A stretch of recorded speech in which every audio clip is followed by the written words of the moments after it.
Olá, colegas. Vamos às análises das questões relativas ao capítulo 11, que trata das garantias e privilégios do crédito tributário. Vamos à primeira delas, cujo enunciado diz o seguinte: sobre as garantias e os privilégios do crédito tributário, assinale a afirmativa correta. Alternativa A: na falência, o crédito tributário prefere a qualquer outro, seja qual for sua natureza ou o tempo de sua constituição, ressalvados apenas os créditos extraconcursais ou as importâncias passíveis de restituição nos termos da lei falimentar e os créditos com garantia real no limite do valor do bem gravado.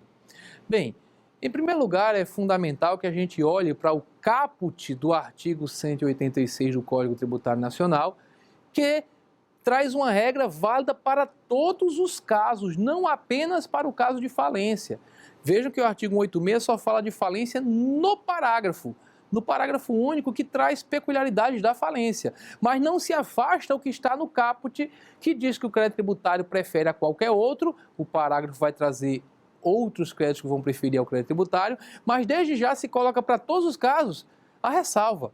Ressalvados os créditos decorrentes da legislação do trabalho e do acidente de trabalho. Então, crédito trabalhista e crédito acidentário, justamente pelo valor alimentício, pela questão de sobrevivência do trabalhador, a natureza, melhor dizendo, alimentícia, ele tem preferência sobre o crédito tributário. Então, quando se trata de falência, além disso, a gente tem que lembrar que na falência, primeiro vão ser pagos os créditos extraconcursais e as importâncias passíveis de restituição. Extraconcursais são aqueles que não entram no concurso natural de credores, são créditos que surgem no transcorrer do processo de falência e que são como encargos da massa. A massa tem que pagar aquilo ali diretamente.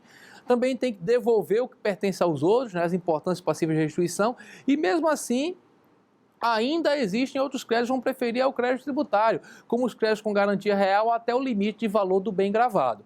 No tocante aos créditos trabalhistas e acidentários, a única peculiaridade existente na falência é que, nos termos também previstos no parágrafo único do artigo 186, os créditos trabalhistas, eles terão os limites e condições estabelecidos em lei. E a lei de falência, a lei 11.101 de 2005, diz que eles terão o limite de 150 salários mínimos por credor.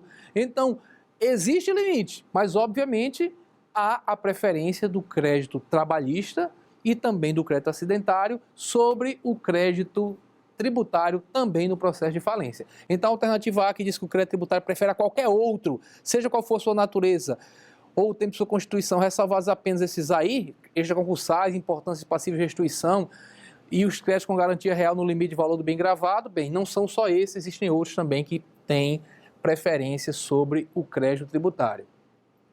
Muito bem. Além disso, vamos para a alternativa B, presume-se fraudulenta a alienação ou oneração de bens ou rendas por sujeito passivo em débito para com a fazenda pública por crédito tributário regularmente inscrito em dívida ativa. Essa alternativa B está correta. É o que prevê, basicamente, o artigo 185 do nosso Código Tributário Nacional. Essa presunção de fraude tem como marco exatamente a data da inscrição em dívida ativa. Se o sujeito alienar patrimônio, onerar patrimônio antes da inscrição em dívida ativa, não vai haver essa presunção de fraude. Apesar de não estar dito aqui, alguns poderiam até contestar a questão por conta disso, na realidade, essa presunção de fraude só vai acontecer se o sujeito não reservar bens ou rendas suficientes ao total pagamento da dívida que está inscrita.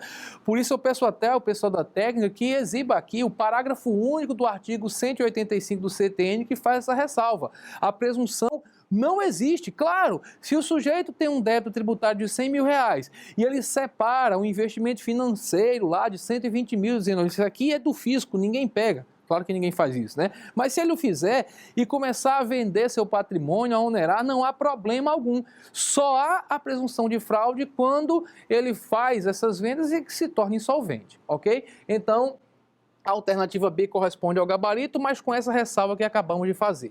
A alternativa C, o juiz pode determinar a indisponibilidade de bens e direitos do executado antes da sua citação, como forma de assegurar a garantia do juízo na execução fiscal. Não é assim porque no artigo 185-A, que prevê esta regra que muitos denominaram penhora online. Eu falo entre aspas, porque na realidade não é bem uma penhora, é um procedimento anterior à penhora, é uma indisponibilidade, se usa da tecnologia da informação, por isso se falou em online, para bloquear, indisponibilizar os bens do sujeito passivo. Agora, por favor, pessoal da técnica, exibe aqui o caput do artigo 185. Percebam, grifa para mim o pessoal da técnica, a expressão devidamente citado. O devedor tributário tem que estar citado para que o juiz declare a indisponibilidade de seus bens. Então, nessa linha de raciocínio, a alternativa C, que fala que o juiz pode determinar a disponibilidade dos bens e direitos do executado antes de sua citação, ela está equivocada. A alternativa D, a cobrança judicial do crédito tributário está sujeita à habilitação em falência e recuperação judicial. Falso, o artigo 187 do Código Tributário Nacional, exibe para mim, por favor, o caput do 187, deixa claro que a cobrança judicial do crédito tributário não está sujeita a esses procedimentos. Na realidade, é bom que a gente recorde que o juízo da falência é definido como universal, sendo regra que os credores eles não possam mais ajuizar suas ações individualizadas contra a massa falida, eles têm que habilitar seu crédito no processo de falência, mas a Fazenda Pública pode ajuizar sua ação de execução fiscal, porque a execução fiscal é o mais notório exemplo ou a mais notória exceção à universalidade do juízo da falência. Então, a cobrança judicial do crédito tributário não está sujeita a esse tipo de procedimento, como diz o artigo 187. A alternativa é, na falência, a multa tributária prefere apenas aos créditos subordinados e quirografários.